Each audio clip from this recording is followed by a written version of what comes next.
దేవుని నామానికి మహిమ కలుగును గాక. మన రక్షకుడు ప్రభువైనటువంటి యేసుక్రీస్తు నామములో మీ అందరికీ వందనాలు. ఈ సమయంలో మరి ప్రార్థనతో ఈ కొడుకును ప్రారంభించుకుందాం. అందరం కూడా తల్ల వంచుకున్నట్లయితే, కళ్ళు మూసుకున్నట్లయితే ప్రార్థన చేసుకుందాం. ఈ సమయంలో పరిశుద్ధుడైన తండ్రి, సకల ఆశీర్వాదాలకు కారణభూతుడా, నీకు వందనాలు, స్తుతులు, స్తోత్రములైనా. నీ యొక్క కృపలో, నీ ప్రేమలో మమ్మల్ని దాచావు. ఈ దినమున మరొకసారి ప్రభువా, నీ నామం పేరిట చేరటానికి మీరు చూపిన కృపను బట్టి నీకు స్తోత్రములు. ఈ సమయంలో కొద్ది నిమిషములు ప్రభువా, నీ యొక్క మాటలు ధ్యానం చేసుకోవటానికి మీరు ఇచ్చిన అవకాశాన్ని బట్టి నీకు స్తోత్రములైనా. ఈ సమయంలో వాతావరణాన్ని మీ స్వాధీనంలో ఉంచుకోండి. వింటున్న ప్రతి ఒక్క బిడ్డను కూడా ప్రభువా నీ హస్తాల్లో దాచుకోండి. నీ యొక్క ఆత్మాభిషేకంతో నన్ను బలపరచండి. ప్రతి వ్యతిరేకతను యేసు నామములో బంధిస్తూ ఉన్నాము నాయనా. వాక్యము ధారాళంగా రాకుండా అడ్డుపడే ప్రతి విధమైన అంధకార శక్తులను నజరేయుడైన యేసు నామములో బంధిస్తున్నాము నాయనా. నీ యొక్క ఆత్మ కంచి వేసి నడిపించి బలపరచమని యేసు నామమును అడిగి పొందుకున్నాము తండ్రి, ఆమేన్. మంచిది. ఈ సమయంలో కొద్ది నిమిషములు దేవుని మాటలు మనమందరం కూడా విని ముందుకు వెళ్దామండి. పరిశుద్ధ గ్రంథంలో నుంచి కొన్ని మాటలు మనమందరం కూడా విద్దాం. ఈ యొక్క మరి భయంకరమైన పరిస్థితుల్లో మనమందరం కూడా ఎవరి గృహాల్లో వారు ఉంటే మనకి శ్రేయస్కరము, క్షేమకరము, ఆరోగ్యకరము. కాబట్టి stay safe, stay home, stay safe అనే మాట మరి సామాజిక మాధ్యమాల్లో వస్తుంది. కాబట్టి మనము కూడా అత్యవసరమైతే తప్ప బయటికి వెళ్లకుండా మనం జాగ్రత్త పడి మన యొక్క ఆత్మీయ జీవితాన్ని, అదేవిధంగా ఈ యొక్క భౌతిక పరంగా, శారీరకంగా కూడా దేవుడిచ్చిన ఆరోగ్యాన్ని కాపాడుకుంటూ మనం ముందుకు వెళ్దాం. మరి గృహాల్లోనే ఉండమంటున్నారు. గృహాల్లో ఉంటే, గృహం విడిచి వెళ్ళిపోతే కలిగే నష్టాలు మనం చూస్తూ ఉన్నాం. పరిశుద్ధ గ్రంథంలో లూకా సువార్త 15వ అధ్యాయము మనందరికీ తెలిసిన మాటలే. 12వ వచనం.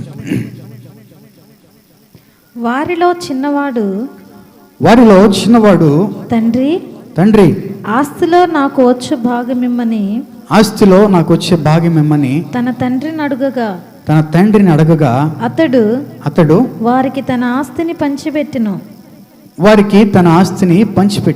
కొన్ని ఈ యొక్క లూకా సువార్త 15వ అధ్యాయంలో సుంకరులను, పాపులు ఇద్దరు కలిసి ప్రభువు చెప్తున్న బోధ వింటూ ఉంటే అక్కడికి పరిసయ్యులను, సద్దుకయ్యులు వచ్చారు. వారు వచ్చి ఇతనేంది పాపము చేసేవారికి బోధ చేస్తున్నాడని చెప్పి అడుగుతుంటే, ఆ సందర్భంలో ప్రభువులు వారు ఈ అధ్యాయంలోనే 3 ఉపమానాలు చెప్పారు. మొదటిదేమో 100 గొర్రెలుంటే వాటిలో ఒక గొర్రె తప్పిపోతే మిగిలిన 99 గొర్రెల్ని అరణ్యంలో విడిచిపెట్టి ఆ ఒక్క గొర్రెను ఎత్తుకొని తీసుకుని వచ్చి, ఆ గొర్రె దొరికినప్పుడు ఆ యజమానుడు భలే సంతోషపడతాడు. కాబట్టి 99 మంది నీతిమంతుల కంటే మారు మనస్సు కలిగినటువంటి ఒక్క వ్యక్తి ద్వారా నేను సంతోషపడతానని మొదటి ఉపమానంలో చెప్పారు. రెండవ ఉపమానంలో ఒక నాణ్యం పోతే ఒక దీపం వెలిగించి అదంతా వెతికిన తర్వాత ఆ నాణ్యం దొరికితే ఈ నాణ్యము దొరకటం ద్వారా సంతోషపడినటువంటి ఒక స్త్రీని అక్కడ మనం చూపిస్తాడు. మూడవ ఉపమానంలో 2 కుమారులు ఉన్నారు. వారిద్దరూ కూడా ఒక చిన్న కుమారుడు తండ్రి దగ్గర నుంచి ఆస్తిని తీసుకొని దూరదేశం వెళ్ళిపోయినట్లుగా బైబిల్ గ్రంథంలో సెలవిచ్చింది. ఈ 3 ఉపమానాల్లో కూడా దేవుడు చెప్పిన మాట ఏంటంటే, నీతిమంతులు కంటే 99 మంది నీతిమంతుల కంటే మారు మనసు పొందినటువంటి ఒక పాపి విషయంలో దేవుడు సంతోషిస్తాడంట. ప్రైజ్ లార్డ్, హల్లెలూయా. ఈరోజు గృహం విడిచి బయటికి వెళ్ళాలంటే చాలా భయం కలిగినటువంటి పరిస్థితి, చాలా ఇబ్బందికరమైన పరిస్థితి. అటువంటి సందర్భంలో ఇక్కడ చిన్న కుమారుడు తన తండ్రి ఇంటిని విడిచిపెట్టి ఆస్తిని తీసుకొని వేరే ప్రాంతానికి వెళ్ళిపోయాడు. ఇక్కడ చూసుకున్నట్లయితే ఆ చిన్న కుమారుడి యొక్క విషయంలో మనం ధ్యానం చేసుకున్నట్లయితే, చిన్న కుమారుడు ఏ ఏ విషయాల్లో ఏ కారణాల ద్వారా తన యొక్క ఇంటి నుంచి వెళ్ళిపోవటానికి ముందుకు వచ్చాడో ఒకసారి చూసుకున్నట్లయితే, మొట్టమొదటిగా తన యొక్క స్వభావాన్ని బట్టి అతను బయటికి రావటం జరిగింది. తనకున్నటువంటి నేచర్, స్వాభికంగా మానవుడు పాపి, స్వాభికంగా మానవుడు పాపి ఉన్నాడు. విశ్వాసుల్లో కూడా రెండు రకాల జాతులు ఉన్నారు. ఒకటేమో దేవుని దగ్గర పాపము చేయకుండా ఉండేటటువంటి వ్యక్తి, పాపపు స్వభావం కలిగినటువంటి వ్యక్తులు ఉన్నారు. అదేవిధంగా దేవుని యొక్క స్వభావం కలిగినటువంటి వ్యక్తులు కూడా ఉన్నారు. ఇతను మొట్టమొదటిగా దేవుని గృహంలోనే ఉన్నాడు, తండ్రి ఇంట్లోనే ఉన్నాడు, తండ్రి దగ్గరే ఉన్నాడు. ఎప్పుడైతే పాపపు స్వభావము ఇతనిలో ఏలుబడి చేయటం ప్రారంభించిందో, వెంటనే నా ఆస్తి నాకు ఇచ్చేయి, నేను వెళ్ళిపోతానని చెప్పి తను ముందుకు రావడం జరిగింది. స్వాభికంగా ప్రతి ఒక్క మనిషి కూడా పాపే. ఎప్పుడైతే దేవుని యొక్క రక్తం ద్వారా కడగబడతామో మన జీవితంలో దేవుడు మనల్ని పరిశుద్ధులుగా మారుస్తాడు. Praise Lord. హల్లెలూయా. ఇక్కడ ఈ వ్యక్తి రక్షించబడిన వ్యక్తే. ఆత్మానుసారంగా తీసుకుంటే ఈ వ్యక్తి తండ్రి గృహంలో ఉంటున్నాడు, సంఘంలో ఉంటున్నాడు, ఆత్మీయంగా స్థిరపడినటువంటి వ్యక్తే. ఎప్పుడైతే పాపము ఏలుబడి చేసిందో, ఎప్పుడైతే పాపము ఇతనిలో ఏలుబడి చేసిందో, ఇతని జీవితంలో బయటికి వెళ్ళాలని ఆశ కలిగింది. మనుషులందరూ కూడా పాపులే. ఈ వ్యక్తి దేవుని యొక్క సంఘంలో, దేవుని యొక్క గృహంలో ఉంటున్నటువంటి వ్యక్తే. ఎప్పుడైతే పాపము ఇతనిలో ఏలుబడి చేయటం ప్రారంభించిందో, వెంటనే సంఘాన్ని విడిచిపెట్టి, తండ్రి ఇంటిని విడిచిపెట్టి, దేవుని యొక్క కాపుదలను విడిచిపెట్టి బయటికి రావాలని ఆశ కలిగి ఉన్నాడు.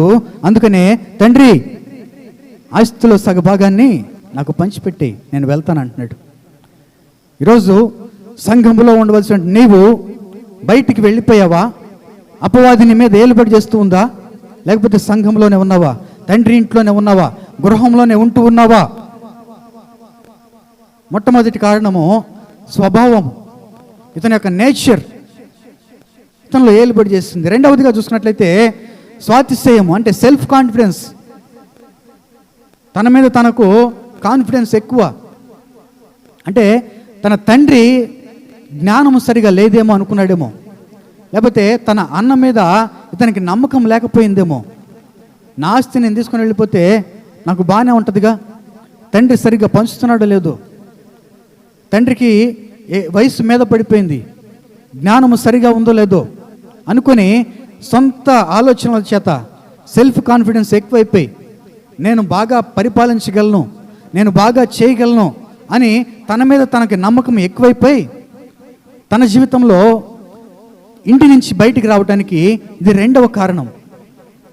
ఈరోజు నీ మీద నీకు ఎక్కువ విశ్వాసం కూడా అంత మంచిది కాదు. ప్రియమైన సహోదరుడా, దేవుని జనాంగమా, మన మీద మనకి అతి నమ్మకము, అతి విశ్వాసము మన జీవితంలో ఎక్కడ కూడా ఏలుబడి చేయకూడదు.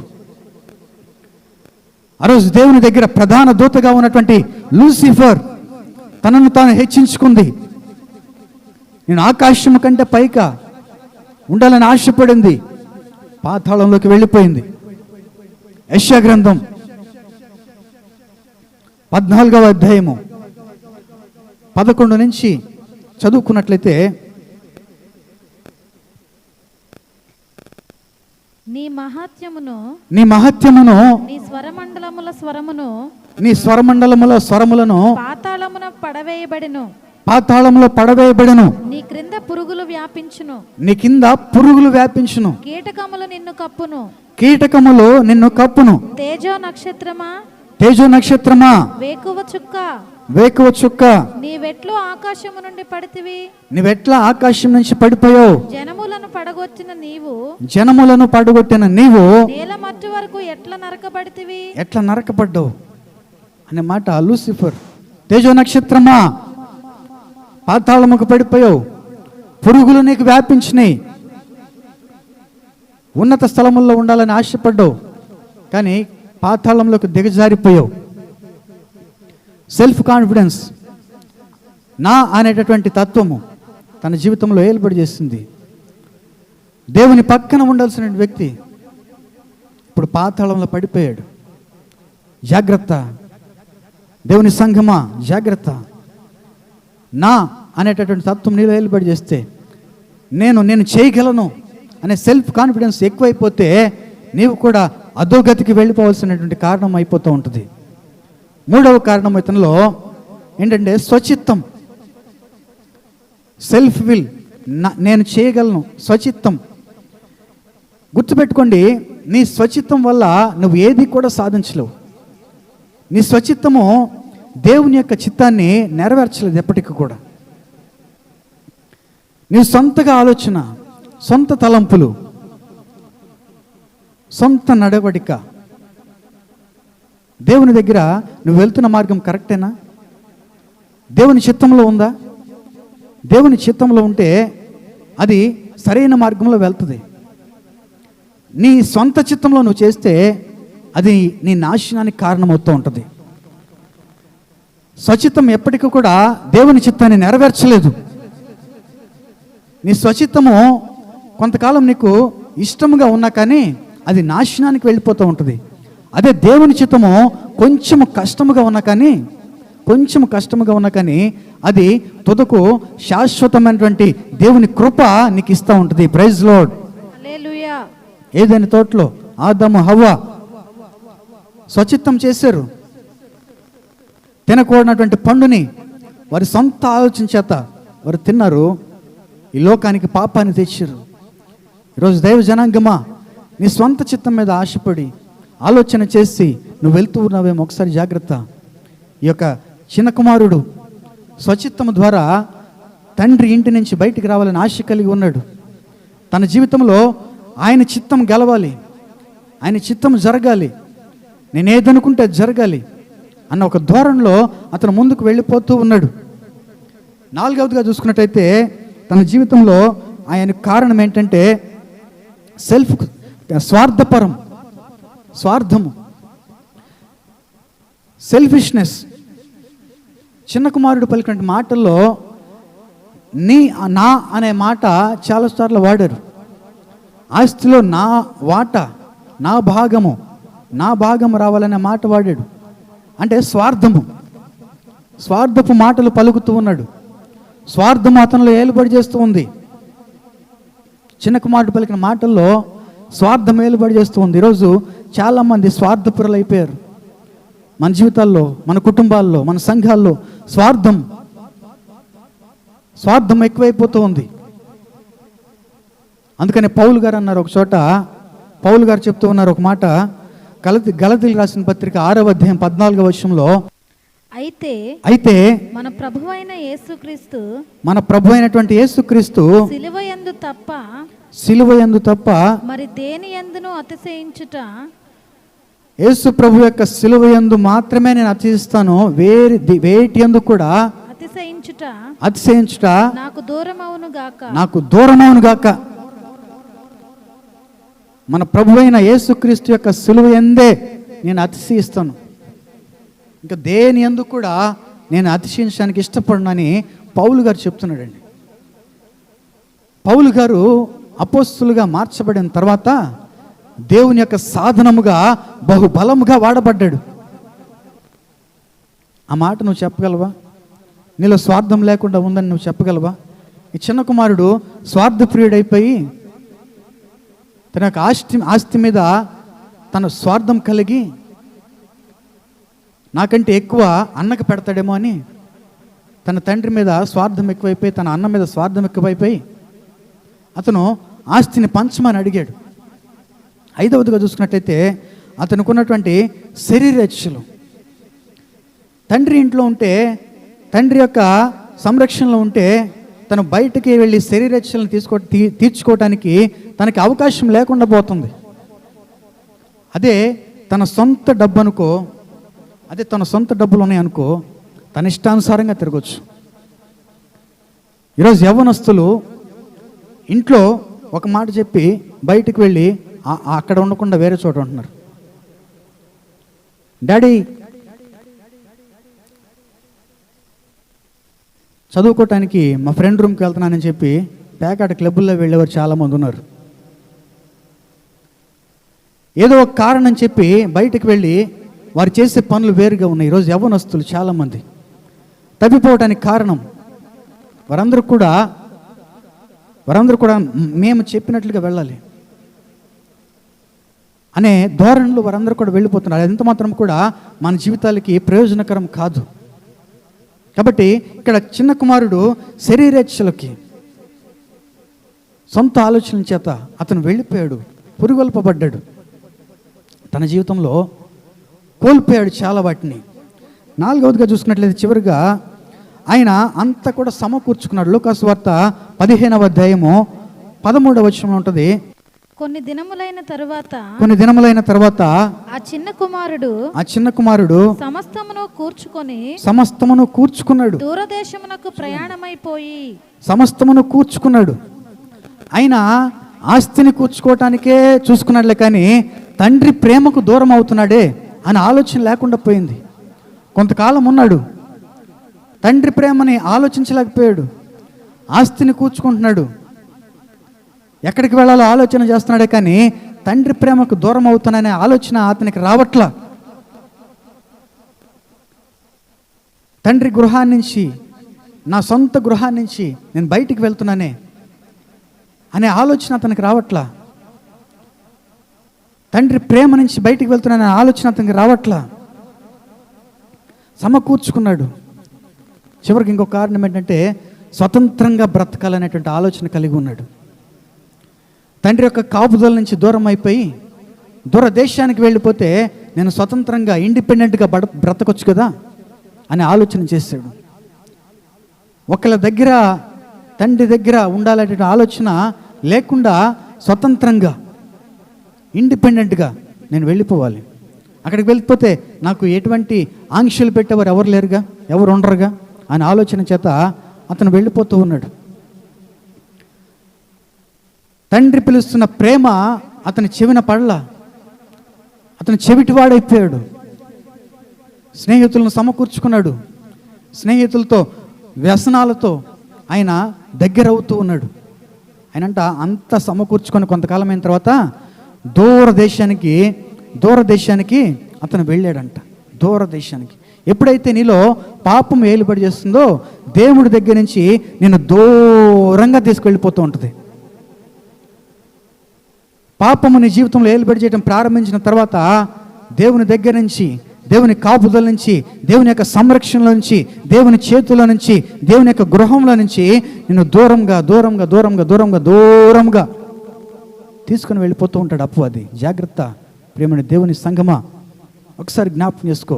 ఇక్కడ లూకాసు వార్తలు చూసుకున్నట్లయితే 15వ అధ్యాయము 13వ వచనంలో సమకూర్చుకున్న తర్వాత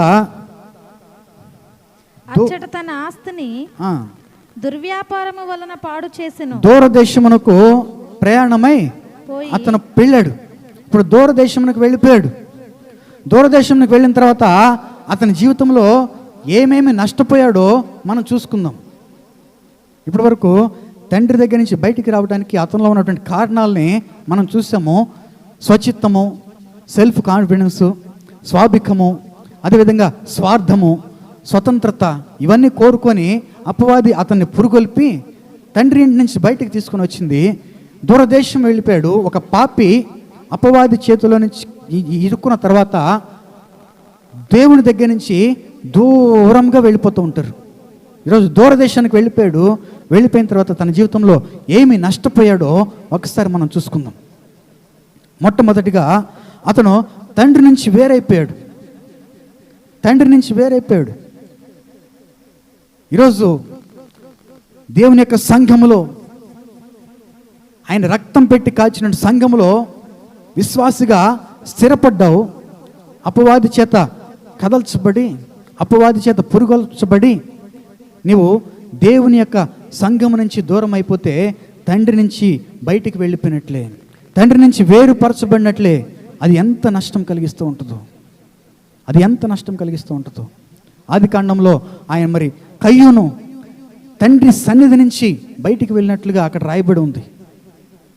తన తమ్ముడిని చంపిన తర్వాత తండ్రి సన్నిధి నుంచి, అతని ఇంట్లో నుంచి అంట కాదంట వచ్చింది, తండ్రి సన్నిధి నుంచి బయటికి వెళ్ళాడు. ఈరోజు మరి మన జీవితంలో మనం ఏ రకంగా వెళ్తూ ఉన్నాం? దేవుని యొక్క చిత్తంలో కొన్ని కష్టంగా అనిపించవచ్చు, అయినప్పటికీ అవి తుదకు ఎక్కడికి తీసుకెళ్తాయంటే ఆ పరలోక పట్టణానికి నేను నడిపిస్తాయి, పౌరసత్వానికి నేను వారసునిగా మారుస్తాయి. Praise Lord. హల్లెలూయా. కాబట్టి ఇక్కడ ఏమి నష్టపోయాడంటే, మొట్టమొదటిగా తండ్రి నుంచి వేరైపోయాడు, రెండవదిగా దుర్వ్యాపారాలు చేస్తూ మొదలుపెట్టాడు. లూకాసు వార్తలో 15వ అధ్యాయం 13వ వచనంలో ఉంటుంది, అచ్చట తన ఆస్తిని దుర్వ్యాపారం వలన పాడు చేసెను. దుర్వ్యాపారం వలన పాడు చేశాడు. అతడు తన యొక్క ఆస్తిని దుర్వ్యాపారం వల్ల దూర ప్రాంతానికి వెళ్ళిపోయాడు.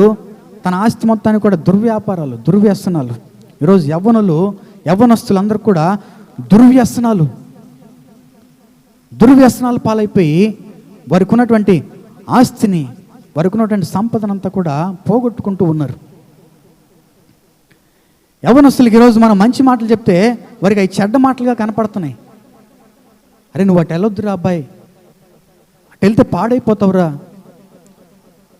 అక్కడికి వెళ్తే మంచిది కాదురా అని చెప్తే, అది చెప్పొచ్చావులేవయ్యా, నువ్వు చేయలేదా అని అడిగేవాళ్ళు చాలామంది ఉన్నారు ఈరోజు. ఇప్పుడు తెలియదు వారికి, ఎందుకంటే యవ్వన దశలో వారు ఉన్నారు కాబట్టి మేము చేసేది కరెక్ట్, మేము వెళ్ళేది చాలా సుఖముగా ఉన్నది అని ఆలోచించుకుంటూ ముందుకు వెళ్ళిపోతూ ఉంటారు. కానీ యవ్వనుడా, నీ జీవితంలో నువ్వు సుఖించు, అనుభవించు, కానీ తీర్పు అనేది ఒకటి ఉందని గుర్తుపెట్టుకో. తీర్పు దినమున దేవుడు చూచినప్పుడు నువ్వు పొట్టువలే పోతావో గింజవలే ఉంటావో ఒకసారి ఆత్మ పరిశీలన చేసుకో. చిన్న కుమారుడు దుర్వ్యాపారాలు చేసి తన ఆస్తిని మొత్తాన్ని కూడా పోగొట్టుకున్నాడు. దుర్వ్యసనాలు బారిన పడి నీకున్నటువంటి ఆరోగ్యాన్ని పోగొట్టుకుంటున్నావు. దుర్వ్యసనాలు బారిన పడి తాగుడికి అలవాటు పడ్డావు. తాగుడికి అలవాటు పడటం మాత్రమే కాకుండా చిన్న కుమారుడు ఇక్కడ ఈ వ్యక్తి తర్వాత వేశ్యలతో సాంగత్యం చేశాడు. 20వ వచనంలో వాళ్ళ అన్న చెప్తాడు, ఆ 15వ అధ్యాయం 20వ వచనంలో, వేశ్యలతో సాంగత్యం చేసిన వచ్చిన చిన్న కుమారుని చేర్చుకున్నావు ఆయన మాట్లాడతాడు. నీవు దుర్వ్యసనాలకి ఒకసారి ఆ బానిస అయితే అది అక్కడతో ఆగిపోద్దు, వేశ్య సాంగత్యానికి తీసుకుని వెళ్ళిపోతూ ఉంటుంది. సామెతల గ్రంథము 6వ అధ్యాయము 26వ వచనంలో ఒకసారి ఉంటుంది, ఒక మాట ఉంటుంది, వేశ్య సాంగత్యము చేయువానికి రొట్టె తునక మాత్రము మిగలకయుండును. రొట్టె తునక మాత్రమే మిగులుతుంది. వేశ్య సాంగత్యం చేసేవాడికి రొట్టె తునక మాత్రమే మిగులుద్ది, ఇంకేం మిగలదు. ఇక్కడ ఇతని పరిస్థితి కూడా అదే, మొత్తం పోగొట్టుకున్నాడు.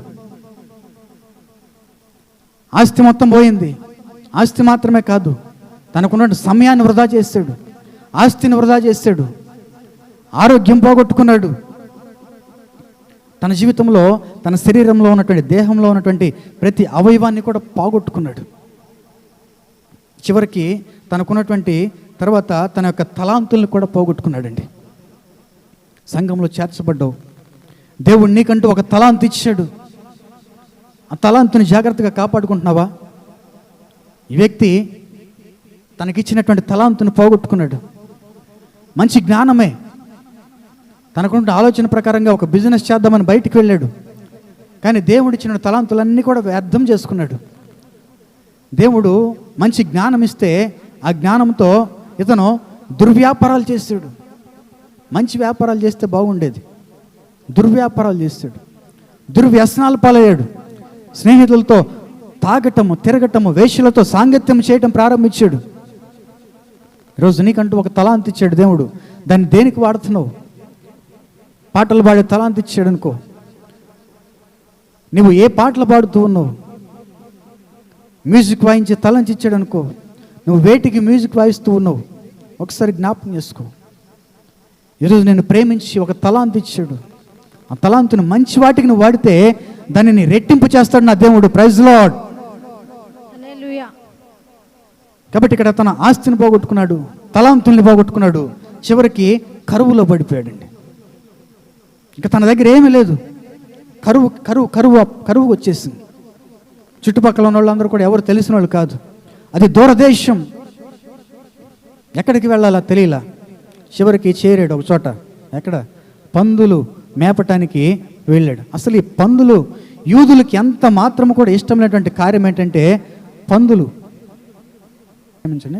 లేవీ కాండము 11వ అధ్యాయము 7వ వచనం. లేవీ కాండము 11వ అధ్యాయము 7వ వచనం. పంది విడిగా నుండి 2 డెక్కలు గలది గాని, విడిగా ఉన్నటువంటి 2 డెక్కలది కలదు గాని అది నెమరివేయదు గనుక, అది నెమరవేయదు కనపట్టి అది మీకు అపవిత్రము, అది మీకు అపవిత్రం. కాబట్టి యూదులు పందిని భలే ద్వేషిస్తారు.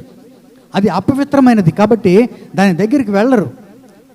కానీ ఇతని కరువు వచ్చేసరికి పందులను మేపడానికి వెళ్తున్నాడు. ప్రభువుల వారు ఈ లోకానికి వచ్చి పందుల్లోకి ఆ యొక్క అపవిత్ర దెయ్యాలన్నింటిని కూడా పంపించి ఆ పందుల్ని ఒక సముద్రంలోకి పంపించి వాటిని చంపివేస్తే ఇతను పందుల్ని మేపుతూ ఉన్నాడు. అందుకనే పేతురు 2వ పేతురు 2వ అధ్యాయం 22వ వచనం ఉంటుంది. కడగబడినటువంటి పంది మరలా తిరిగి బురదలో పడినట్లుగా ఈ వ్యక్తి జీవితం ఉంది. తను రక్షించబడ్డాడు, తండ్రి ఇంట్లోనే ఉంటున్నాడు, అయినప్పటికీ కూడా సాతాను చేత ప్రేరేపించబడి దూరం అయిపోయాడు, దూరదేశం వెళ్ళిపోయాడు, పందులు మేపే దగ్గరికి వెళ్ళిపోయాడు. చివరికి ఆ పందులు తినే పొట్టన దొరికిందంటే అది కూడా ఇతనికి మిగల్చకుండా అవి తినేసినాయి. ఇతని జీవితం చూసి ఎంత దుర్బలంగా మారిపోయిందో, ఎంత దౌర్భాగ్యంగా తయారైపోయిందో, ఎంత నీచమైన స్థితిలోకి వెళ్ళిపోయిందో, ఎంత దిగజారిపోయిందో. తండ్రి నుంచి వేరైపోయాడు. ఈరోజు నీ పరిస్థితి, నా పరిస్థితి ఏ రకంగా ఉందో ఒకసారి జ్ఞాపకం చేసుకుందాం. తండ్రి ఇంటి నుంచి దూరం అయిపోయావా? గృహం నుంచి బయటికి వెళ్ళిపోతే అనేకమైనటువంటి అనారోగ్య పరిస్థితులు ఈరోజు మన జీవితంలో వస్తూ ఉన్నాయి. ఆత్మానుసారంగా కూడా గృహం నుంచి, సమాజ మందిరం నుంచి, సంఘము నుంచి, ఆత్మీయత నుంచి నీవు గనక బయటికి వెళ్ళిపోతే నీ జీవితం అధోగతి పాలైపోతూ ఉంటుంది.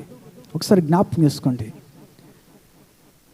ఈ సమయంలో చిన్న కుమారుడు ఎప్పుడైతే ఆకలి భరించలేక, ఎప్పుడైతే తను చేసినటువంటి తప్పు తెలుసుకున్నాడో, పాపాన్ని గ్రహించాడో, లూకాసు వార్త 15వ అధ్యాయము 18వ వచనంలో ఉంటుంది. నేను లేచి నా తండ్రి యొద్దకు వెళ్ళి తండ్రి నేను పరలోకానికి విరోధముగా నీ ఎదుట పాపము చేసి తిని, నీ ఎదుట కూడా పాపం చేశానని ఇక మీదట నీ కుమారుడని అనిపించుకొనుటకు యోగ్యుడను కాను. చాలండి. తండ్రి నీ ఎదుట, పరలోకం ఎదుట నేను పాపం చేశాను అని ఇతను గ్రహించుకున్నాడు. ఇతని జీవితంలో పశ్చాత్తాపం రావడం ప్రారంభమైంది, మారు మనసు కలగడం ప్రారంభమైంది.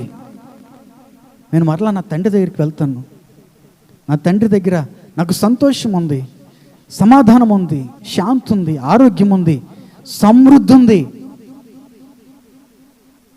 కాబట్టి నేను నా తండ్రి దగ్గరికి వెళ్తాను అని పశ్చాత్తాపడుతున్నాడండి.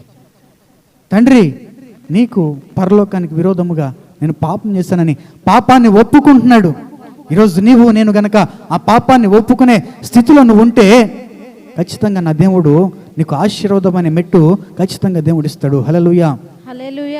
22వ వచనంలో తండ్రి అంటున్నాడు తన దాసుడిని పిలిచి, అయితే తండ్రి తన దాసులను చూచి ప్రశస్త